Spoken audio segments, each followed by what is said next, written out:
14 वर्षाचं काळं पाणी ही भयंकर शिक्षा नागून 12 वर्ष भोगून संपवली. 2 वर्ष माफी मिळाल्यामुळे त्याच्या सुटकेचा हुकूम झाला. पायातील दंडाबेडी निखळली. दरवाजे खडाखड उघडले गेले आणि चुलवणाबाहेर पडावं तसा नामू तुरुंगाबाहेर पडला. त्यानं मोकळ्या हवेत निश्वास टाकला. 12 वर्ष कोंडलेली त्याची नजर सर्वत्र तरारली आणि एकाएकी तो भयभीत झाला. तुरुंगासमोर एका झाडाखाली एक उग्र चेहऱ्याचा धिप्पाड माणूस बसला होता. तो नागूला पाहताच वाघासारखा उठला. त्याचा तो रुंद चेहरा भयान दिसत होता. त्याने भरपूर दाढी वाढवली होती. त्याच्या दाट भुवयाखालील त्याचे डोळे निखाऱ्यासारखे दिसत होते. त्यानं अंगात पैरण घालून खाली फक्त लुंगी लावली होती. त्याच्या हालचालीत कोप होता, पण तो स्वतःला सावरीत होता. तसाच तो निर्भय दिसत होता. त्याच्या डाव्या काकेत एक लहानसं गाठोडं होतं आणि उजव्या हातात त्यानं कुऱ्हाडीचा पल्लेदार दांडा घेतला होता. नागूला पाहून तो कावराबावरा झाला. त्याने एक पाऊल उचललं. तसा नागू घाबरा झाला. त्याचा तो भयंकर चेहरा ओळखीचा वाटला, पण नाव आठवेना. तो गपकन थांबला. त्याचं नाव आठवावं म्हणून आठवणीची कवाडं उघडण्याचा प्रयत्न करून पाहिला, पण ती गंजलेली कवाडं उघडली नाहीत. त्याची निराशा झाली. मग तो बावचळून पुढे जाण्याऐवजी परत पळाला. तुरुंगाचं दार लोटू लागला. पहारेकऱ्याचं डोकं फिरलं. त्यानं नागूची मान धरून हिसडा दिला. 12 वर्ष नागूला तुरुंगात कोंडून ठेवणारा तो पहारेकरी आज परत आत जाण्यासाठी नागूनं नुसता दाराला हात लावताच पिसळला. नि म्हणाला, डोकं फिरलं काय तुझं? नाही हवालदार, नागू लाचारपणे म्हणाला. तो माणूस कोण? तो भिकारी आहे, राक्षस नाही, पळ, असं म्हणून पहारेकऱ्यानं बंदुकीचा खांदा बदलून गरकन गिरकी मारली. नागूचा नाईलाज झाला. त्यानं चोरट्या नजरेनं पाहत जवळजवळ पळच काढला. मग दूर जाऊन पाहिलं तेव्हा तो दाढीवाला हातात काठी घेऊन ढेंगा टाकीत वाघाप्रमाणे दबा धरून येताना दिसला आणि नागू गर्भगळीत झाला.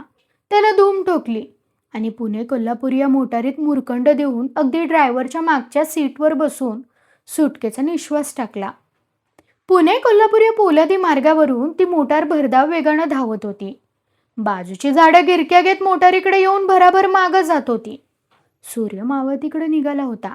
हिरवीगार झाडं डुलत होती. नुकताच पावसानं आपला तळ उठवला होता, त्यामुळे झाडाझुडपांना बिलवरी बहर आला होता. प्रवासी बाहेरची ती सुंदर शोभा पाहत होते. ती मोटार तेव्हा महाराष्ट्राच्या काळजावरून, सातारच्या धरणीवरून झेप घेत पळत होती. तिचा वेग वाढत होता, पण उंच सह्याद्रीच्या पायाजवळ जाताच फारतन मुंगळ्याएवढी भासत होती. नागू आपलं मन निर्भय करीत होता. आपण उगीच भ्यालो, पण तो माणूस कोण? तसा का उठला? तो पूर्वी कुठं दिसला होता? असे अनेक प्रश्न तो स्वतःला विचारित होता. नकळत त्याची मान वळली. डोळ्यांनी दगा दिला. त्याने सर्वत्र पाहिलं आणि नागू दचकून उद्गारला, धनाजी. गंजलेलं आठवणीचं दार उघडताच ते नाव बाहेर पडलं आणि तो पुन्हा भयभीत झाला. त्याला धडकी भरली. आपला क्रूर मृत्यू आपल्या मोटारीतून बसून आपल्याबरोबर प्रवास करीत आहे हे पाहून तो अस्वस्थ झाला. तो माणूस दाराजवळच्या सीटवर निवांत बसला होता. त्याच्या हातातील कुऱ्हाडीचा दांडा उभा होता आणि त्याची नजर नागूच्या डोकीवर कायमची बसली होती. नागू पुन्हा बावचळला. त्याचं मन पुन्हा विचारचक्रात गुरफटलं. हा आपला वैरी, हा धनाजी रामोशी, हा आता माणसातून उठला असावा. याला आपलं रक्त हवं असावं, म्हणून हा 12 वर्ष आपली वाट पाहत असावा. ही बेरंडाची औलाद काय करील कोण जाणे. याला कसा टाळावा, कसा चुकवावा, या विचारात नागूचा जीव गुदमरला. त्याची नजर घडोघडी वळून पाहत होती आणि त्याची भीती वाढत होती. तो स्वतःवर चिडला आणि त्यानं खिडकीतून बाहेर पाहिलं. मोटारीनं कराड मागं टाकलं होतं. नीती त्याच वेगाने इस्लामपूर जवळ करीत होती. बाहेर अंदर मी म्हणत होता. तो जणू मोटारीच्या चाकाखाली चरचरत होता. नागू मनात म्हणाला, आपण उगीच तुरुंगातून सुटलो. तुरुंगात असतो तर बरं झालं असतं. ही पीडा लागली नसती. माणसाशी बोलावं तसं तो अंधाराशी बोलत होता. गपकन मोटार कासेगाव स्टँडवर थांबली. 4 उतारू उतरले. वाटेगाव 2 मैल ही पाटी नागूला दिसली आणि आपणही इथंच उतरावं असं त्याला वाटलं. पण त्याच वेळी मोटार पुढे निघाली आणि नागू निराश झाला. त्यानं शांत बसण्याची खटपट आरंभली. परंतु भीती त्याला शांत बसूच देत नव्हती. ती विचारांची भूतं उठवून त्याचं काळीज फोडीत होती. एका विचारातून मुक्त होताच तो दुसऱ्या विचारात अडकत होता. आता इस्लामपूर येऊन जाईल. मग ही मोटार त्या वैराण माळावर एका वटवृक्षाखाली थांबेल. तिथं मला उतरावंच लागेल. त्या ठिकाणी हा धनाजी नक्कीच उतरणार. मग आपल्याला 2 मैल ढालवाडीला हा जाऊ देणार नाही. आई, बाप, बहिणी, गावकरी कुणाचीच भेट होऊ देणार नाही. इथपर्यंत येऊन काहीच फायदा नाही. हे सर्व त्या पापाचे फळ आहे. तेच महापाप मला गारद करीत आहे. ते मला जाळीत आहे, होरपळून मारीत आहे. खरंच ते महापाप होतं. आवडी माझी सख्खी बहीण. सख्या बहिणीचं नातं रेशमासारखं मऊनी कापरासारखं नाजूक असतं. पण मी त्याची पर्वा केली नाही. ती देखणी आवडी, तरुण आवडी, केळीच्या कोंबासारखी आवडी. त्या भयान रात्री नको नको म्हणून मला हात जोडत होती, पाय धरीत होती. मला सोड म्हणून आर्जवत होती. पण पण मी ऐकलं नाही. महापाप करून मोकळा झालो. त्याचंच हे आता प्रायचित्त आहे. आपल्या देखण्या बहिणीची, आवडीची आणि त्या कुकर्माची आठवण होऊन त्याचे डोळे भरून आले. त्याने पुन्हा सहज वळून पाहिलं आणि त्याच वेळी त्याचं मन त्या जबर दहशतीच्या वरवंट्याखाली रगडलं गेलं. क्षणात त्याचा खरडाच झाला. परंतु लगेच त्याला इस्लामपूरच्या पांडू पैलवानाची आठवण झाली. जुना दोस्त वस्ताद यावेळी नक्की मदत करेल. एक रात जागा देईल. पांडू दुर्जन होणार नाही. असं वाटून त्याला धीर आला आणि इस्लामपूर येऊन आदळलं. उतारूंनी कालवा केला. चढणाऱ्यांनी दारात झिंबड केली. ती संधी साधून नागू बाहेर पडला. पळाला. पांडू वस्तादाचं घर 8वीत त्यानं धूमच ठोकली. वाटेकडेलाच पांडूचं घर होतं. बरेच अंतर राखून नगरपालिकेचे दुबळे दिवे जळत होते. सर्व कवाडे बंद होती. सर्वत्र सामसूम झाली होती. नागूनं पांडूचं दार ठोकलं. तसा पांडू वस्ताद नावाचा एक हाडाचा सापळा बाहेर आला. तो उघडा बंब होता. फक्त लोंगोटा घालून तो जांभया देत अंग खाजवीत होता. कसं काय पैलवान, बरं आहे का? नागूनं सुरुवात केली आणि पांडू म्हणाला, म्या पैलवानकी सोडून लय दिवस झालं. तुम्ही कोण? माझ्या डोक्यात आलं नाही. हे ऐकून नागू अवमानित झाला. काहीच बोलला नाही. काय बोलावे याचा विचार करू लागला आणि पांडूनं पुन्हा सांगितलं, खरं माझ्या डोक्यातच येईना. अहो मी ढालवाडीचा नागू चौगुला. नागू चरफडून बोलला, मी तुमच्याच तालमीत तयार झालोय की. तुमचा माझ्यावर फार जीव होता. असं आलं डोक्यात. पांडू डोकं खाजवीत म्हणाला, म्हणजे ती सख्या बहिणीची भानगड करून तुरुंगात गेलेला? नागूचा आत्मा पुन्हा पोळला. त्यानं फक्त होकारार्थी मान हलवली आणि पांडू म्हणाला, पर अशा अपराधी यानं का केलंय? या बोलानं नागूच्या काळजावर डागणीच बसली. तो म्हणाला, आजच तुरुंगातनं सुटलोय. रातभर मला वस्तीला जागा द्या. छा तेवढं बोलू नका. पांडू लटकं हसत म्हणाला, अजून रात तशी झालेली नाही. गौरीच्या सणासाठी 4 पोरी आल्या त्या. तुम्ही बहिणीची भानगड केली आणि म्या तुम्हासनी जागा दिली ही त्यासनी कळलं तर त्या जोड्यानंच माझ्या हजामत करतील. देवाच्यान. असं म्हणून त्यानं काका वर करून बगला खाजवल्या आणि नागू रडकुंडीला आला. माझ्या मागं तो धनाजी लागलाय असं म्हणून त्यानं समोर भिंतीकडे पाहिलं. दुरून येऊन एक प्रचंड सावली त्या भिंतीवर स्थिर उभी होती. आता त्या सावलीच्या हातात कुऱ्हाड दिसत होती.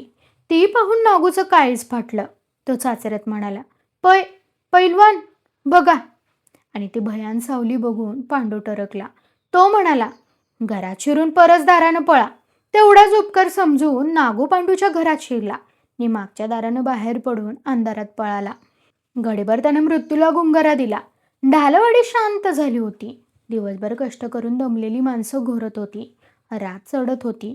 वातावरण गुदमरल्यासारखं वाटत होतं. रघु चौगुल्याच्या घरात तेवढा दिवा जळत होता. घरची माणसं दुचमटून बसली होती. सोप्यात नागू गंभीर होऊन विचार करीत होता. रघु भिंतीला पाठ लावून बसला होता. त्यानं अंगावर घोंगडं घेतलं. नागू सुटून आल्यानं आनंद होण्याऐवजी सर्वांना दुःखच झालं होतं. पोरी दचकल्या होत्या आणि सर्वांच्या डोळ्यापुढं आवडी उभी राहिली होती. आवडीची आठवण होऊन तो म्हातारा रडत होता. तो मुकी आसवं ढाळीत जुने दिवस आठवत होता आणि आवडीला पाहत होता. 12 वर्षापूर्वी रघु चौगुल्याचं घर आनंदानं भरलं होतं. थोरली सारचा नांद गावात नांदत होती. मधला नागू कुस्ती करत होता आणि धाकटी आवडी वयात आली होती. आवडीच्या रूपाला, गुणाला गावात जोड नव्हती. साऱ्या घरची आवडी म्हणून चौगुल्यानं तिचं नाव आवडी ठेवलं होतं. नाकेडोळे खुडून घ्यावी अशी ती आवडी चालू लागली की तिच्या टाचेखाली खडा करकरत होता. तिच्या गालावरचं हसू कधीच मावळत नव्हतं. नि रघुला तिच्या वाचून करमत नव्हतं. पुढे बोरगावचा पोलीस पाटील भगवानराव हा रघुकडं पाहुणा होऊन आला. त्यानं आवडीचं रूप पाहिलं आणि आपल्या मुलासाठी तिला मागणी घातली. सून करीन तर हीच करीन असा पाटलानं हेका धरला. ठरावराव झाला. तिथे निश्चित होऊन आवडीवर तांदूळ पडलं नि ती लगेच सासरी गेली. तेव्हा ढालवाडी सुनी सुनी भासली. चौगुला उदास झाला, परंतु आवडी मात्र आनंदानं मोहरली होती. ती स्वतःच्या रूपानं, तारुण्यानं आणि सासरच्या वैभवानं भारावली होती. आपल्या इतकं सुख कोणाच्याच वाट्याला नसेल असं तिला वाटत होतं. परंतु चौथ्याच दिवशी तिचा भ्रम निराश झाला. सकाळीच आवडीचा नवरा एकाएकी उलटून पडला. गुरगुरत त्याने पाय वर केले आणि मग उपडा पडून तोंड मातीत खुपसू लागला. एका हाताने त्याने गाडीची साठी धरून आवळून मोडली. मग त्याचे दोन भाऊ धावले. त्यांनी खेटरं घेऊन त्याच्या तोंडावर धरली. तेव्हा तो उशिरा शुद्धीवर आला. तो प्रकार पाहून आवडी स्तंभित झाली. मग कोमेजली आणि त्याच वेळी त्याची सासू म्हणाली, सुनबाई, तुझ्या मालकाला हे असं फेपरं येतं, तरी जपूनच बरं. हे ऐकून आवडीचा आत्मा पेटला. तिला त्या वैभवाची, पाटीलकीची, दिमाखाची किळस आली. ती मनात म्हणू लागली, हे माझ्या घरी आले, त्यांनी मला पसंत केली. कसोटीवर सोनं घासावं तशी मला पारखून घेतली. पण पण त्यांनी माझ्या पदरात हे पितळ बांधलं. आपला हीन यांनी दडवून माझा घात केला. आता मी याच्या शेजारी जन्म गुदरायचा. कधी फेपरा येईल याचा म्हणे नेम नाही. आवडी म्हणत झुरत होती. आपलं वाईट झालं. या भयान नवऱ्याजवळ नांदायचं कसं याचा ती विचार करू लागली. ती माहेरी गेली. तिनं थोरला भाऊ म्हणून नागूला तो सर्व प्रकार सांगून पाहिला. त्यानं नुसतं ऐकून घेतलं, विचित्र नजरेनं पाहिलं. त्याचा आवडीला नवल वाटलं. तिच्या मनाचा भडका झाला. मग आवडीनं ती गोष्ट आईबापाच्या कानावर घातली. तेव्हा तर बापानं कानावर हात ठेवला. तो म्हणाला, मुलीचा जन्मच असा असतो. तिनं दिल्या घरी नाही तर व्याल्या घरीच मेलं पाहिजे. तिच्या मरणाला तिसरी जागा नाही. या उपदेशानं आवडी भडकली. माझं नशीब फुटलं, माझी फसवणूक झाली असं म्हणून खूप खूप रडली. तिची दारुण निराशा झाली आणि सरणावर चढावं तद्वत ती पुन्हा सासरी गेली. निजळत, पेटत, कुडत नांदू लागली. त्यावेळी बोरगावच्या धनाजी रामोशाचं नाव गाजत होतं. गावात त्याचा बोलबाला वाढला होता. मातब्बर माणसं धनाजीला मान देत होती. तरुण, देखण्या, बलवान धनाजीला त्याची कीर्ती शोभत होती. रोज काही ना काही संदर्भात पाटलाच्या वाड्यात धनाजीचं नाव निघत होतं. आवडी ते ऐकत होती आणि धनाजी कसला असेल त्याला एकदा पाहावा असं तिला सारखं वाटत होतं. एकदा बोरगावची जत्रा भरली होती. आवडी काकणं भरून फिरत फिरत परत निघाली होती. ती पाराखाली येता चकित झाली. पाराखाली धनाजी उभा होता. भरपूर उंची, रसरशीत चेहरा, पिळदार देह, अंगावरची स्वच्छ कापडं, हातात लकलकीत कुऱ्हाड. हे सर्व पाहून आवडी विस्मयानं पाहतच राहिली. तिची तरल नजर त्याच्यावर स्थिरावली आणि त्याचवेळी धनाजीनं तिच्याकडं पाहिलं. दोन नजरा टक्करल्या. तशी आवडी बावरली. गालात कुदकण हसली. मान खाली घालून निघून गेली. त्या दिवसापासून आवडीला वेड लागलं होतं. धनाजीही काही ना काही निमित्त काढून येत होता आणि तो आला की आवडीचा जीव वाराहुरा होत होता. त्याचा शब्द कानी पडावा, तो दिसावा म्हणून ती खुळी होत होती. चौकटीत येऊन चोरून पाहत होती आणि तो गेला की ती खिन्न होत होती. त्याला पाहण्यासाठी तिचे डोळे चरफडत होते. मनाची ओढ वाढत होती. एक हुरहुर शिगेला पोचून तिच्या मनाचं स्वरूप बदलत होती. आणि एके दिवशी आवडीनं गावाला जबरदस्त धक्का दिला. प्रत्येक माणसाला तिरमिरीच आली. जो तो म्हणू लागला, आत्ता हिच्या आईला या आवडी रामुशाच्या घरात की शिरली. पाटलाची आळी तर वेडीपिशी झाली. तरणी पोरं टापरी बांधून कुऱ्हाडी नाचवू लागली आणि खून, फाशी एवढंच बोलू लागली. ती खबर ढालवाडीला जाताच आवडीचे आई बाप डोके आपटून घेऊ लागले. आवडीनं सासरनी माहेर या दोन्ही आघाड्यांवर एकाच वेळी लढाई पुकारली होती. त्या दोन्ही गावात तिनं वनवास पेटवला होता. बोरगाव तर सारखं आवडी आवडी करीत होतं. पाटलीन रामुशाच्या घरात शिरली याचं त्या गावाला दुःख झालं होतं. त्यानं आवडीचा नष्टावा करण्याचा विचार केला होता. परंतु रामुशाशी झुंजणं कठीण होतं. धनाजीची कुऱ्हाड नि भावकी यापुढे गावाचं काहीच चालणार नव्हतं. हे सर्व लोक जाणून होते. आणि आवडीनं धनाजीजवळ राहणं त्यांना पसंत नव्हतं. धरलं तर चावतं आणि सोडलं तर पळतं, अशी या गावाची अवस्था झाली होती. मग गावाने तिसरा मार्ग काढला.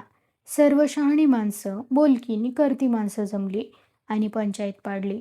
पाराखाली गाव जमला आणि वातावरण पाहून लोकांनी हत्यारं सांभाळावी असं ठरवून सर्व रामोशी एका जीवानं आले होते. निरनिराळी टोळकी जागोजाग बसली होती. बोलणारे पुढे सरकले होते आणि पदरी दमडी नसताना बाजाराला जाऊ नये असं दूरचा पोच करून न बोलणारे दूर बसले होते. अखेर भगवान पाटलानं आरंभ केला. तो म्हणाला, ऐका मंडळी, आमचं म्हणणं एवढंच की रामोशांनी या भानगडीत पडू नये. त्यांनी जळात राहून माशाशी वैर करू नये. मग काय करावं? धनाजीनं जागीच बसून सवाल केला. पाटील म्हणाला, तुम्ही आवडीला घरात ठेवू नका. ते एक आहे. आवडी म्हणजे आमचं नाक आहे, आबरू आहे, गावची इज्जत आहे आणि ते रामोशांचं मरण बी आहे. आम्ही शेंबड्यासाठी नाक कापून टाकू. हे ऐकून धनाजी उठला आणि म्हणाला, पाटलाचं खरं आहे. मी आवडीला हाकून देतो. पण तुम्ही तिला घरात घेणार का? तसं कसं होईल? नाही बरं. सारी पाटील आई ओरडली आणि भगवान पाटील गरजला. आवडीचं आम्ही काय बी करू. त्याच्यावर आमची मालकी आहे. खरं आहे. आवडीचा धीर ओरडला. ते बाटलेलं भांड आहे. तू तिला हाकून दे. मग आम्ही तिचं काय बी करू. जाळू, पुरू, मारू. खबरदार, धनाजी संतापून म्हणाला. जाळायची मारायची भाषा करू नग. जर तुम्ही तिला घरात घेणार नाहीसा तर तिला माझ्या घरात राहू द्या. भलं. बजाजी देशमुख उठला. मग किंचित वाकून एक हात कमरेवर ठेवून म्हणाला, आज आवडी तुझ्या घरात शिरली. उद्या गावातल्या साऱ्या बायका तुझ्याकडे येतील. मग आम्ही काय बोंबलावं? काय करावं रे शान्या? त्यानं उजव्या हाताची मूठ उलटी करून हळूहळू बोंबलून दाखवून मटकन बैठक मारली आणि त्याच वेळी गाव गंभीर झाला. आवडी खाय, घरात ठेवू नग, हाकून दे, नाहीतर मरशील. सारा गाव ओरडू लागला. त्या दंगलीनं धनाजी संतापला. तो गोंगटावर मात करील असा आवाज चढवून म्हणाला, मी तयार आहे. माझी कत्तल होऊ दे. जी आवडी पाटीलकीवर ठोकर मारून माझ्या गरिबाच्या झोपडीत आली ती माझा देव आहे. तिला तडक्याआड करणार नाही. म्या तिला हाकून दिली की तुम्ही तिला कुत्र्याच्या मोतीनं मारणार आहेसा. आता ती आवडी मरूनच माझ्या घराबाहेर पडेल. तुम्ही कवा बी या, मला गोळी घाला, नाहीतर माझ्या कुऱ्हाडीखाली कडक व्हा. मी आवडीला दुर्जन होणार नाही. तिच्या मानेवर मान तोडून मरण. धनाजीच्या शब्दांनी गावावर जणू तोफखानाच पेटवला. बोलक्यांची दाणादाण उडली. सर्वांनी घोंगडी झटकून बैठक मोडली. गाव ऐकणार नाही असं म्हणत त्यांनी घरं गाठली. आवडी सुखात बुडाली होती. नागिनीप्रमाणे गावापुढे डुलत होती. धनाजी तिला तळहाताच्या फोडाप्रमाणे जपत होता. तिच्या पायात 16 भार वजनाची जोडवी छंछनत होती. शिंदेशाही तोड्यानं तिच्या गोऱ्या पोटऱ्यांना भलतीच शोभा आणली होती. गळाभर दागिनं, उंची किमतीचं लुगडं, हिरवीगार काकणं. धनाजी तिला घडीभरही विसरत नव्हता. परंतु आवडीला माहेरची आठवण होत होती. ती उणीव तिला डाचत होती. ते एक सुख तिला हवंहवंसं वाटत होतं. त्या सुखासाठी ती मनात झुरत होती. धनाजी जवळच मरायचं, पण माहेर कसं जोडावं याची तिला बोचणी लागली होती. आई, बाप, भाऊ, बहीण यांची आठवण होताच ती फुलासारखी कोमेजून जात होती. हृदयात आग पेटत होती. माहेरी जावं, आईच्या गळ्यात पडून खूप रडावं, बापाला पाहावं, बहिणींना भेटावं असं तिला एकसारखं वाटत होतं. ती माहेरची खुडलेली वाट पाहून रडत होती. पुढे गौरीचा सण आला. सासरी गेलेल्या मुली माहेरी आल्या. पोरी थव्या थव्यानं गौरीची गीतं गाऊ लागल्या आणि आवडी बेचैन होऊ लागली. आपणही माहेरी जावं असं तिला वाटू लागलं. ती त्याचा विचार करू लागली. कडूसं पडलं होतं. गावात पोरी जमून गौरींची गीतं गात होत्या. राजस पाकरा, जा माझ्या माहेरा. आणि ते ऐकून आवडी रडत होती. ती अंधारात उभे राहून डोळे टिपीत होती. तोच एक चमत्कार झाला. नांदगावची सारजा आली आणि तिला पाहून आवडीनं हंबरडा फोडला. ती बहिणीच्या गळ्यात पडली आणि लहान मुलीसारखी रडू लागली. सारजाही रडली. धनाजीला बरं वाटलं. बहिणी बहिणी खूप बोलल्या. मग सारजा धनाजीला म्हणाली, मी आवडीला नांदगावला नेते. गौरीचा सण झाला की येऊन परत आणा. हे ऐकून धनाजीला आनंद झाला. तो म्हणाला, हे कृष्णा कोयण्याचा संगम कोण मोडील? आवडे, तू जा नांदगावला. गौरीचा सण झाला की सकाळीच मी येतो. आवडी सारजाबरोबर नांदगावाला गेली. हळूहळू माहेरची वाट मोकळी होईल असं तिला वाटलं. ती आनंदली. तो गौरीचा सण होता. आज सकाळपासून आवडी हसत खेळत बहिणीच्या घरी वावरत होती, बोलत होती. पोळ्या करीत होती. उद्या सकाळी धनाजी येणार होता म्हणून नजर जुगारून त्याची वाट पाहत होती. वेडी आवडी उद्या येणाऱ्या सकाळची आजची कडूसं पडताना वाट पाहत होती. कडूसं पडलं. सारजन एका ताटात निवद भरला. माझ्या सासऱ्याला निवद दाखवून येऊ दे, असं म्हणून सारजा आवडीला घेऊन रानात निघाली. तेव्हा गाव सणामुळे आपल्या नादात दंग झाला होता. लोक पोळ्या खाऊन ढेकर देत होते. सारदाच्या मागून आवडी चालत होती. त्या दोघींनी बराच पल्ला मारला होता. गाव पुष्कळ दूर राहिला होता.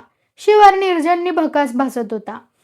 अंधार चराचराला गिळत होता. आवडी दचकून चालत होती. ती मनात भ्यायली. एका बांधावर एक मोठं आंब्याचं झाड उभं होतं. त्याच्या बुडक्याला गडद काळोख दाटला होता. तिथं सारजा थांबली आणि गपकन नागू पुढं आला. त्याच्या हातात कुऱ्हाड लखाकली. ती पाहून आवडीला हुडहुडी भरली. ती अक्का म्हणून सारजाच्या मागं दडली. मग तिने सारजाला मिठी मारली. तिला कापरं भरलं. सारजा क्षणात निर्दय झाली. तिने आवडीला धरून नागू पुढं लोटली आणि ती म्हणाली, माहेरच्या तोंडाला डांबर फासणाऱ्या दृष्टे, भोग आता पापाची फळं. आवडीनं टाहो फोडला, पण तिचा आवाज गोठला होता. ती भीतीने थिजली होती आणि तिच्या डोकीवर नागूची कुऱ्हाड तळपत होती. नको नको, मी पाया पडते. मी परत तुम्हाला तोंड दाखवणार नाही. मला मारू नका. मी आत्ताच जाते, असं म्हणून आवडी लोटांगण घालत होती. तिनं नागू पुढं डोकं टेकलं. वेड्यासारखी ती माती चाचपली. पुन्हा उठली आणि बहिणीच्या मागं दडली. परंतु पुन्हा सारजानं तिला दूर लोटली. मग ती खाली कोसळली आणि त्याचवेळी नागूनं घाव घातला. धनाजी, अशी किंकाळी फोडून आवडी शांत झाली. ती देखणी बंडखोर आवडी पुन्हा बोलली नाही.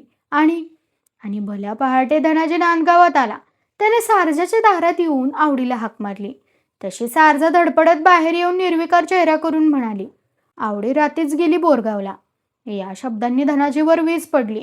त्याला तो भयंकर दगा कळून आला. त्याचे काळीज फाटले आणि तो रडू लागला. त्यानं नवं इरकली लुगडं आणि नवी चोळी दुहेरी शिवून तयार करून आणली होती.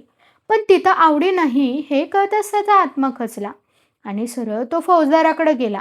सरकारी यंत्र लगेच फिरू लागली. नांदगाव पोलिसांनी वेढला. पहिल्या झपाट्यात सारजा गांगरली आणि कबूल झाली.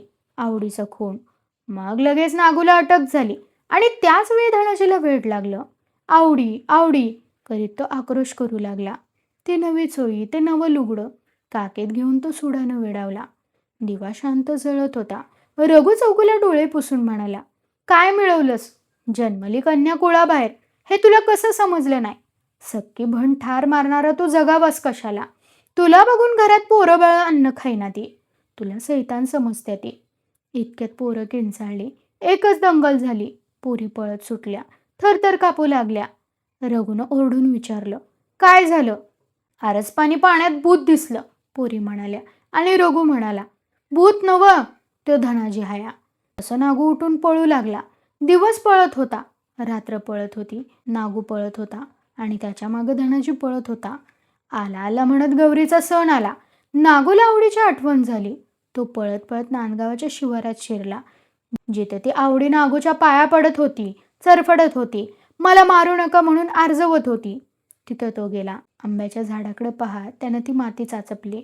जिथं आवडीनं डोकं टेकलं तिथं टेकून तो म्हणाला, आवडे, मला माफ कर, माझं चुकलं. आणि धनाजीची प्रचंड कुऱ्हाड त्याच्या मानेवर कोसळली. अंधाराच्या ठिणग्या उसळल्या. काळी जमीन अधिक काळी झाली. पुन्हा ती कुऱ्हाड खाली आदळली. आवडे, अशी दीर्घ आरोळी तलवारीप्रमाणे रात्रीची चिरफाड करीत गेली. नागू शांत झाला. मग धनाजीनं ते इरकली लुगडं, ती चोळी बांधावर ठेवली. आकाशात पाहिलं आणि आवडा, अशी आरोळी ठोकली. ती आरोळी त्या शिवारात सह्याद्रीच्या कपारीत चिरंजीव होऊन घुमत राहिली. कथा कशी वाटली हे कमेंट करून सांगा. कथा आवडल्यास इतरांना शेअर करा. कथेला लाईक करा, कमेंट करा आणि चॅनलला सबस्क्राईब करायला विसरू नका.